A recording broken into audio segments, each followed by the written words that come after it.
My beloved brothers and sisters, how often do we find ourselves making grand plans? We map out every detail of our lives, where we'll go, what we'll do, who we'll become. We hold the pen and try to write our own destiny. But life has its own script, and in the end we realize we plan, but God decides. We live in a world that celebrates control. From a young age, we are taught to map out our lives, set goals, make 5-year plans, and chase success with relentless determination. We're encouraged to believe that if we work hard enough, plan carefully enough, and stay focused long enough, we can shape our own destiny. While there's a place for discipline and vision, this mindset often leads us into a dangerous illusion, the belief that we are in total control. The truth is far more humbling. Our plans are limited, but God's wisdom is perfect. When we make plans, we do so based on our own knowledge, understanding, and perspective. But our understanding is finite. We can't see the future. We can't read the hearts of others. We don't know what tomorrow holds, let alone what the next 5 years will bring. Even the wisest human being operates within boundaries. We base decisions on what we currently know or feel, but life is constantly shifting. Circumstances change, people change, opportunities fade, unexpected crises emerge, and in the midst of that, even our best-laid plans can crumble in an instant. But God, in contrast, is all-knowing. He sees the beginning from the end. He doesn't just see the surface of things, he sees the heart. He sees what's ahead, what's behind, what's hidden, and what's waiting in the shadows. His perspective is eternal, his wisdom stretches beyond time. So while we plan based on moments, he orchestrates based on eternity. We plan for comfort, but he plans for character. We plan for success, but he plans for significance. We plan to avoid pain, but he uses pain to bring transformation. Consider how many times in your life you were certain something was right, only to discover later it would have been the worst path for you. Perhaps it was a job you thought would fulfill you, a relationship you believed would last forever, or an opportunity that seemed like a dream. You prayed for it, fought for it, and maybe even felt frustrated when it didn't work out. But then, over time, clarity came. You looked back and realized what you wanted would have led to heartache, distraction, or even destruction. In those moments, it becomes clear your plan was based on your understanding, but God's decision was based on perfect knowledge and divine love. We often underestimate how much our emotions and desires cloud our judgment. When we want something badly, we convince ourselves that it must be right. Our prayers become demands, our expectations become ultimatums, and when things don't go according to our script, we question God's goodness. But faith is not about trusting God if he does what we want. Faith is about trusting God because he knows what's best, even when we don't understand it. The book of Proverbs says, "There is a way that seems right to a man, but its end is the way of death." This is not a warning to stop planning. It's a reminder to submit our planning to the one who knows the end from the beginning. God doesn't ask us to be passive, but he calls us to be surrendered. He invites us to plan, but he asks us to trust. Because our confidence is not in the planets in the planner, throughout Scripture we see example after example of people whose plans were interrupted by God's perfect wisdom. Joseph never planned to be sold into slavery, falsely accused and imprisoned. But God's wisdom was at work, positioning him to save a nation. Moses never planned to flee Egypt and spend 40 years in the desert, but it was in that desert that God prepared him to lead his people. Mary never planned to bear the Son of God, and yet her obedience changed history. Time and time again, God's plan overshadowed human plans, not to ruin lives, but to redeem them. This doesn't mean life will be easy. God's wisdom sometimes leads us through valleys we'd rather avoid, but it's in those valleys where we discover how limited our vision really is. It's in those moments of confusion and surrender that his clarity begins to break through. He sees what we can't. He knows what we don't. He prepares what we haven't even imagined. Life rarely unfolds in a straight line. We envision a certain path, a career that grows steadily, relationships that flourish, goals that get checked off one by one. Yet, somehow, reality often takes a different route. Doors we thought would open remain shut. Opportunities vanish without explanation. People we counted on drift away. Circumstances change suddenly, and we find ourselves walking roads we never intended to take. In those moments, it's easy to feel lost or even abandoned, but what appears as a detour to us may actually be divine direction from God. We label these shifts as interruptions, setbacks, or mistakes. But from the divine perspective, they are adjustments, not accidents. We are so often focused on reaching a destination that we overlook the importance of the journey itself. We want progress without process, success without surrender, arrival without preparation. God, however, is more interested in who we become along the way than how quickly we get there. And sometimes He changes our path so that we can fulfill a greater purpose than we could ever imagine for ourselves. Think about how God led the Israelites out of Egypt. The most direct route to the promised land was through the land of the Philistines, a much shorter journey, but God did not lead them that way. Instead, He took them through the wilderness, the long and difficult way. Why? Because they weren't ready for battle. They needed to be refined. They needed to learn dependence, trust, humility, and obedience. What looked like a detour was actually a divinely calculated path to prepare them for the promise. This principle applies just as much today. A closed door may prevent you from entering a place that would have harmed you. A missed opportunity may be God's way of delaying you until the right one appears. The heartbreak that shattered your confidence may be the very tool God uses to soften your heart, draw you nearer to Him, and open your eyes to a greater calling. The divine hand often leads us through the scenic route, not for delay, but for development. In the detour, we learn things the direct route could never teach us. We develop endurance. We discover resilience. We draw nearer to God because we're no longer relying on our own understanding. Detours force us to listen more carefully, pray more sincerely, and walk more humbly. They shake us out of autopilot and into a posture of awareness. We begin to seek God not just for answers, but for presence, not just for direction, but for companionship. The story of Joseph illustrates this truth powerfully. He had dreams of greatness, of leadership, of purpose. But the road there didn't begin in a palace. It started in a pit. His own brothers betrayed him. He was sold into slavery, falsely accused, and imprisoned. Years went by, and nothing looked like the dream God had given him. But the detour was the very path God used to elevate him. The pit led to the palace. The prison became the training ground. In hindsight, every painful turn was a divine move that placed him exactly where he was meant to be. We often measure our progress by how closely our lives align with our original plans. But God measures progress by how closely we align with His will. That means success might look like standing still for a season, walking a winding road, or being redirected to a completely unexpected destination. And while we may resist it in the moment, divine detours often lead us to people, places, and purposes that far exceed anything we would have chosen on our own. There is no wasted season in God's economy. No detour is meaningless when He is the one guiding your steps.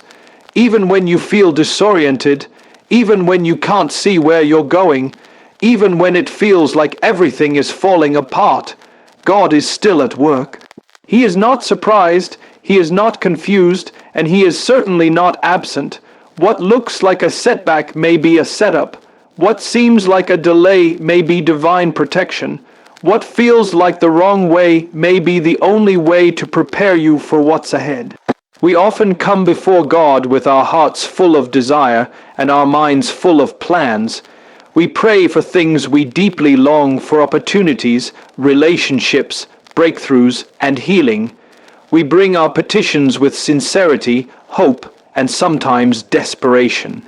And yet, there are times when heaven seems silent, or worse, when the answer we receive is simply no. In that moment, it can feel like rejection, abandonment, or punishment, but as time unfolds, we begin to understand that God's no is not cruelty, it is clarity.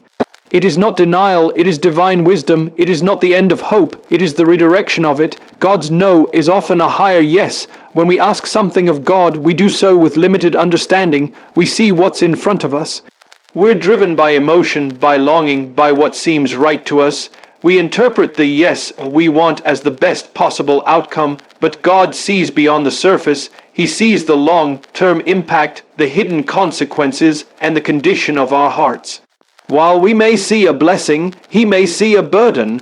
While we may see a door of opportunity, He may see a trap. His denial is not rejection. It is protection from what we don't yet comprehend. Think of a child who asks to touch fire because it looks beautiful. The parent says no, not to withhold joy, but to preserve safety.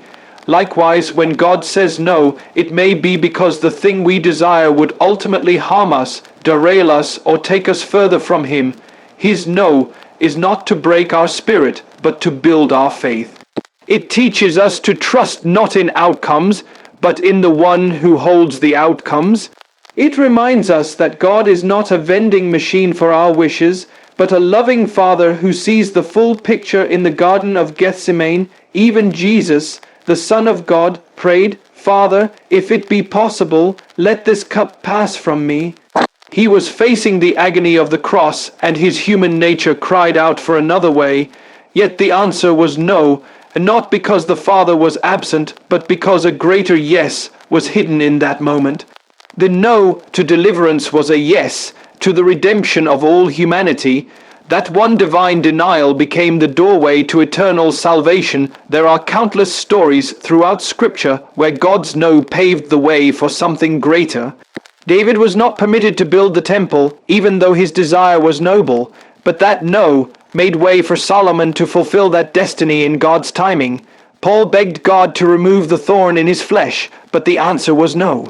And through that no, Paul discovered the sufficiency of God's grace. Every refusal from God had a deeper purpose, even if it was wrapped in mystery in our own lives. The job we didn't get may have spared us from spiritual compromise. The relationship that ended may have protected our future purpose. The door that closed may have been the very act of mercy that positioned us for something we never would have considered otherwise. God's no can be painful in the moment, but it is always purposeful. It forces us to reevaluate what we cling to. It strips away illusions. It humbles us. And in that place of surrender, we find something even more valuable than the thing we asked for. We find Him. We often pray for answers, but God gives us Himself. And when we have Him, even His no becomes a blessing, because His love is not proven by giving us everything we ask for.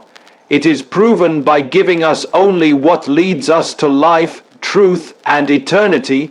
He loves us too much to say yes when it would lead us away from Him.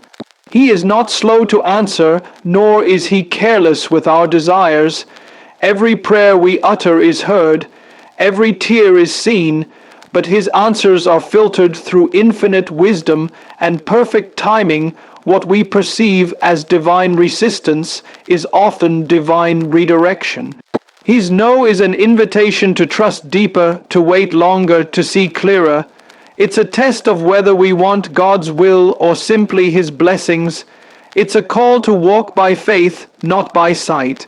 It's a moment where hope matures into trust and desire yields to divine design in the pursuit of peace. Many chase after solutions that offer only temporary relief. They try to control everything around them: outcomes, people, timing, and circumstances. The tighter they grip, the more anxious they become. Peace in this mindset is seen as something to be earned or created through perfect planning or constant striving. But true peace does not come from control. It does not flow from certainty or predictability.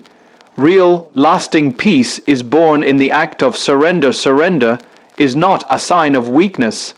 It is not passivity, laziness, or defeat. It is a conscious, courageous choice to let go of what we cannot control and entrust it into the hands of the one who can. It is an act of humility that acknowledges our limits and declares our trust in God's wisdom. It is the posture of a heart that no longer demands to understand everything, but chooses to rest in the knowledge that God understands it all. Peace is not the absence of problems, it is the presence of God in the middle of them. When we try to force our way through life, demanding that everything go according to our plans, we set ourselves up for disappointment and frustration. But when we surrender our desires, our fears, and our timing, we enter into a state of rest.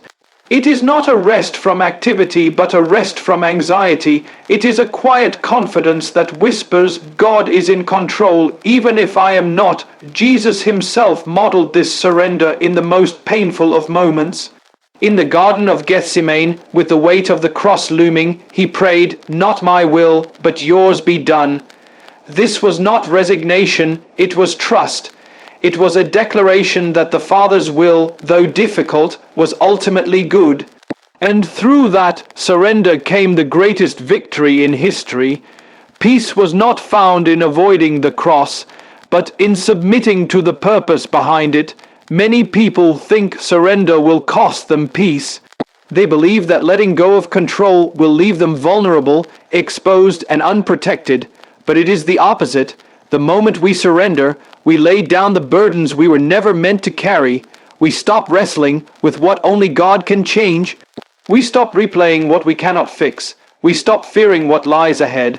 And in that release, peace enters like a river, calm, steady, and strong. The problem is not usually that God isn't speaking, but that we're too busy trying to impose our will to hear him. Surrender quiets the noise of self and makes room for divine clarity. It opens our ears to the still small voice that says, I am with you. It tunes our hearts to trust even when the path is unclear. Surrender is not giving up, it is giving over. It is saying, Lord, I may not understand, but I believe you are good. I may not see the way, but I know you lead well. There is peace in the hands that are open. There is peace in the plans that are yielded. There is peace in the path that is walked with God, even when it winds through valleys. The human heart was never designed to carry the weight of sovereignty. That belongs to God alone. The more we try to control everything, the more we choke out peace. But when we release our grasp and say, Lord, have your way, we create space for his perfect peace to fill us. So many live with constant tension because they are holding on to what they should have released long ago. A fear, a dream, a relationship, a regret. And they wonder why peace feels so distant. But peace doesn't flee from us. We often flee from peace by resisting surrender. We run in circles trying to fix, to figure out, to predict. Meanwhile, God waits, not for us to fix everything, but for us to surrender everything. God never forces peace upon us. He invites us into it, and the doorway is surrender. The more we try to orchestrate every detail, the more we forfeit the calm he offers. But the moment we release it all, we are no longer striving in our own strength. We begin to rest in his. Peace comes not from knowing how it will all turn out, but from knowing who holds it all. And that knowing is found only when the heart bows low in surrender. Faith is not the absence of planning, nor is it a denial of reason. It is, however, the deep trust in something greater than ourselves, God's unseen hand guiding every outcome. When life doesn't go as we expect, or when the path seems uncertain, faith becomes the bridge between our understanding and God's sovereignty. Trusting without full understanding means choosing to believe that even what we cannot see, explain, or predict is still under divine control. So often we equate knowledge with power. We want to know the why, the how, and especially the when. We look for patterns, logic, and clarity. We want guarantees before we take a step. But faith demands something higher than knowledge. It asks for surrender. It invites us into a relationship where trust matters more than explanations. This doesn't mean we abandon thinking or wisdom, but it means we don't make our understanding the final authority. It's an acknowledgement that there's a greater mind, a higher will, a purpose far beyond what we can calculate or comprehend. There are moments in life where nothing seems to make sense. You may have prayed, planned, and proceeded with integrity, and still the doors remain shut. Or worse, the door opens only to lead to a hallway of disappointment. In such moments, faith does not demand answers. It rests in assurance. It whispers, God knows. It says, I don't need to understand everything because I trust the one who sees the end from the beginning. That's not weakness. It's strength in its most spiritual form. We live in a culture that praises certainty. We are told to map out 5-year plans, forecast results, and predict growth. But God's way often interrupts our neat charts. He might call you away from what is familiar. He might delay something you believe you deserve now. He might even allow suffering, not because he is cruel, but because he is carving something deeper within you. Faith in such moments doesn't rebel, it relies.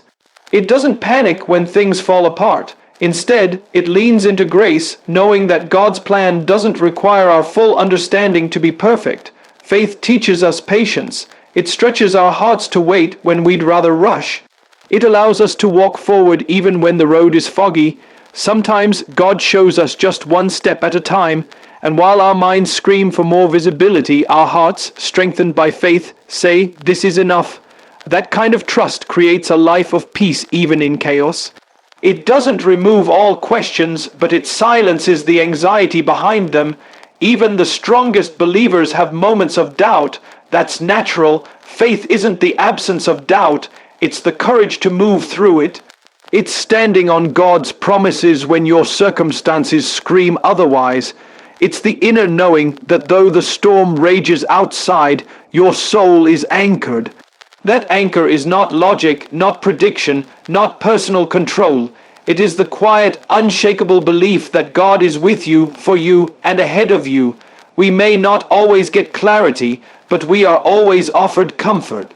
We may not know the details, but we are invited into a deeper dependence. Trusting without full understanding doesn't mean settling for confusion. It means opening yourself to revelation in God's time, in God's way.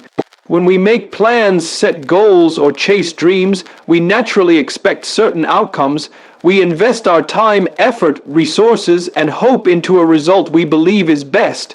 We strategize, envision, and often obsess over how things should turn out. But life, in its raw and mysterious rhythm, doesn't always unfold the way we script it. And while this reality can be frustrating, there is a deeper spiritual truth hidden within. The outcome belongs to God, not us. This truth is both humbling and liberating. We are responsible for the planting, the nurturing, the waiting, but the harvest, the rain, the growth, and the final fruit are in divine hands. Our society often preaches a narrative of absolute control, that if we plan well enough, hustle hard enough, and believe deep enough, we can shape the outcome exactly as we please. But the walk of true spiritual maturity invites us to release this illusion of control and trust that our Creator sees far beyond our present moment. There are countless examples in life where the result of our work, intention, or prayer doesn't match our expectations. You prepare thoroughly for an opportunity and it vanishes. You pour your heart into a relationship and it breaks. You pray fervently for healing and the sickness remains. In those moments, it's easy to feel abandoned, confused, or even betrayed. But if we zoom out, if we could somehow glimpse the wider picture God sees, we'd understand that what we call a setback is often a setup for a more meaningful unfolding. Our efforts are not wasted just because the result changes. In fact, sometimes God redirects the outcome to protect us from something we couldn't foresee. What feels like a denial might be divine preservation. What appears as failure might be forming character, humility, and dependence. The process might be more about shaping us than the outcome we desire. God's primary concern isn't our convenience or comfort, but our spiritual development. And in that process, he sometimes reroutes the destination to refine the traveler. This doesn't mean we should live passively or carelessly. Planning is still important, effort still matters, faith without works is still dead, but the difference lies in attachment. When we become too attached to our version of how things must go, we create a kind of spiritual tension that resists divine flow. But when we act faithfully and plan diligently while holding the results with open hands, we enter a sacred space of surrender, a place where God can truly take over. Letting go of the outcome also redefines our idea of success. Rather than measuring success by whether or not we achieve what we set out to do, we begin to define it by obedience, by faithfulness, and by inner peace. The world may not always see it as a win, but heaven counts it differently. A quiet, trusting heart amidst disappointment is a greater victory than a loud celebration built on pride. The outcome belongs to God because He alone knows what outcome will truly serve our soul. He sees the ripple effect of every decision, every delay, every door closed. He weighs eternity in His timing. What we deem urgent, He weighs with patience. What we think is the end, He uses as a beginning. He is never in a hurry, and He's never confused. Our part is the journey, His part is the result. When this truth settles into the depths of our soul, it brings a quiet rest. We stop trying to control everything. We stop living in fear of what might happen. We work, we plan, we hope, but we trust. And even when life takes an unexpected turn, we learn to say, God, I don't understand this outcome, but I trust that you do. And that becomes enough. When we reflect on our journey through life, we often find moments where our plans crumbled and circumstances turned in unexpected ways. At first glance, these disruptions may feel like failures, delays, or even punishments. But with the eyes of faith, we begin to see them for what they truly are: divine redirections. We strive, we strategize, and we dream, but at the end of the day, it is God who determines the outcome. His view is infinite, His wisdom is flawless, and His love never fails. There is great strength in surrender, not weakness, but strength, because when we release the illusion of control and trust in His timing, we find rest for our souls. The weight of uncertainty lifts, and peace takes its place. Faith is not about seeing the full path. It's about walking with confidence even when the way ahead is unclear, knowing that God walks with us. So let go of fear, let go of frustration when your plans fall apart. God is not delaying your life, He is designing it. Every closed door, every changed route, every unexpected turn is part of a master plan far greater than we can imagine. Stop fighting for control and start flowing in trust. Because when we truly understand that we plan, but God decides, we begin to live not just wisely, but divinely guided.